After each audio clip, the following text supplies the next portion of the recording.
Hello everyone, it is Captain Band-Aid here again, and I'm here to bring you a video kind of about the add-ons and what add-ons I like to use. I noticed there wasn't too many videos about the add-ons. There's a couple different good videos to watch as well, but yeah, let's jump right into it. Pretty much the first one that I like to use is the gadgets, and it just more or less it just gives you the unit frames and a couple other things for the Rift. I'm Hot Horse Bag. I guess that's how you pronounce it. Don't get me wrong. But yeah, I mean, this is one of my favorites. It automatically organizes everything in your in your bag, and you can organize it all different ways, by color, by items, you know, different ways like that. Also, it gives you the feature to be able to check your banks and also check the guild banks on like your other tunes. So if you were on one tune, you could check what's in the bank on the another one, so it can save you a lot of time jumping back and forth. And if you send a lot of stuff in the mail, which a lot of people typically do send a lot of stuff in the mail. Moving on, King Boss mods is pretty much a standard for anybody, and I mean, it's a really great one to have, especially if you do dungeons or raids. Anytime that you encounter a boss, it's pretty much just alerting system, kind of like the alerting system here as well, but this one is pretty much a typical because it's super simple. You don't have to really program anything. All you have to do is put a simple check mark on something to tag a boss, and it will tell you what they're casting and their abilities and all different things like that. Mount Me, this is one that I like. You know, I think it's pretty cool because I don't have to have it on my action bars. I can move it anywhere on my screen I want, and also that allows me to put my pet on there. So, you know, if you like to run around with companions, which I like to do, I mean, this is real cool because, I mean, it's just a simple click button straight on the screen, and I'll show you kind of the overview of the end game of how it looks as well. Resource Tracker, this is another typical one that everyone uses. It's so great. Pretty much, it's kind of like, let's say you have the patron pass and you're searching for artifacts, and it'll show the artifacts and how far they are. Well, this is a resource tracker, and this will track butchering, foraging, and mining items, and it will tell you exactly the distance, how high or low you need to go to get to them. But I mean, this can really save you a lot of time if you do a lot of resourcing, more or less. There's 3 meters. People tend to jump typically from the Rift meter or Super meter. Those are typically the two that people uses. The reason why I don't use the Rift meter is because you always have to reset it half the time. You'll have to hit the clear button before you go into battle, and before you do this, and before you do that. There might be an option to change that. Don't get me wrong, I haven't really used the Rift meter too much. I typically like to use the Super meter. It seems a little bit more accurate, and it's super simple to use. So anytime you go into battle, it automatically it's reset as soon as you leave the battle, and then as soon as you go into the battle, it starts the counter from a distance of players that are in your area. But yeah, that's one of my favorites. TomTom, some people use it, some people don't, but it's kind of like a GPS for quest. I mean, it's kind of like a shortcut, but you know, I like to level fast, so TomTom's a pretty decent one. Okay, and I'm gonna just kind of jump into the game and show y'all a little bit of the different add-ons, and more or less.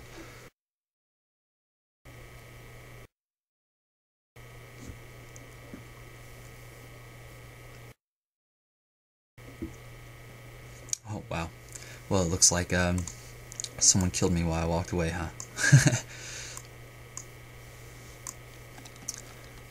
Okay, so for the Amora's bags, I guess that's how you pronounce it, I'm not too sure, but it'll bring up this. Okay, so you can exit this out if you want and just organize stuff in your bag, but it automatically organizes it. And if you click here, pretty much any of the items that are, you know, if you want to check your guild bank, right here you can check your guild bank, and this is everything in the, I'm sorry, that's your bank, anything that's in your bank. So you can check anything that's in your bank just by coming to your right side and clicking here. Okay, these are just different options where you can pick, you know, just the armor, or you can switch through and pick different things that you want on it as well. But yeah, I mean, there's so many different features on here, and like I was telling you earlier, you can literally switch from character to character and see what's in their bag, or you can see also, you know, what's in the bank for them. So, I mean, that's the main reason I like it, so I don't have to jump around too much and put items here and there and don't know where I'm going to, because I got, you know, 4 tunes, and typically people have a couple tunes, but you know, also they have some dummy banks and different things like that. But yeah, I mean, it's a really good feature to have, that's for sure. Also, as you can tell down in the bottom right, this is the super meter, okay? And you know, as soon as you encounter it, it just automatically starts. You don't have to worry about anything like that, you know, resetting or any. You can clear it though, so you do have that ability as well. But I mean, it's just a really great thing to have. And I know some of y'all shaman players don't hate me because I'm not doing the deep freeze before. I don't really have to right now. I'm just kind of showing y'all the basics. But yeah, I mean, then you got your king boss mods, and pretty much this, if you're in a dungeon, it will alert you. It shows your boss cast bars, your cast bars, target cast bars, and the focus cast bars, and you can put these anywhere you want. You know, I like having them right here on the side, so it's not in the center of my screen blocking everything and different things like that. And then pretty much you just go into, and let's say, you know, you're in a certain dungeon, you just click a check mark and it automatically enables it.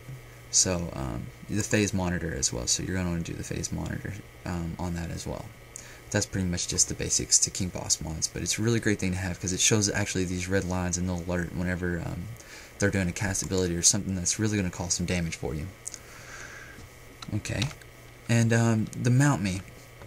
Moving on, this is what I was talking about, the mount me right here. Okay, so pretty much you can just instantly click a companion. Also, you have your mount button as well. And pretty much you can just drag and drop. If you wanted to put, you know, different mounts in here, you could put like as many mounts as you want and just keep clicking, and it will just change to random mounts. So yeah, and also if you want, you can do the same thing for your pets as well. And just for you people that are going to use this, you're kind of new to it, but if you want to move this around, you're going to have to make sure that you have this lock button unchecked, because if you do, you can't move it around. It will never move. So it does lock it in, so you don't have to worry about it, kind of like your cast bar abilities. Most times people want to have them locked in, but I like to switch my stuff up quite a bit. So yeah, I mean, that's the basic 3 that I mainly use and I really like. Also, the fourth one that is probably one of my favorites, as you can tell on the screen, you've probably seen this and you're like, what is this? You know, if you've never seen this before, but this is the actual tracking, the resource tracker, I'm sorry. And, you know, as you can tell, it directly shows where the foraging and mining stuff are, so it really makes a big deal to have that little extra thing, so you can get through things a little faster, get your foraging and mining and different things like that, you know, done a little faster. I know typically people usually buy a lot of stuff from the auction house and, you know, different things like that, but this can definitely save you a lot of platinum. Also, if you just want to forage and mine and butcher just for the platinum, you know, you can do that as well. But yeah, I mean, that's my main basics. If y'all are looking where to get these from as well.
well. You know, and if anything, just leave a like at the bottom. Thank you.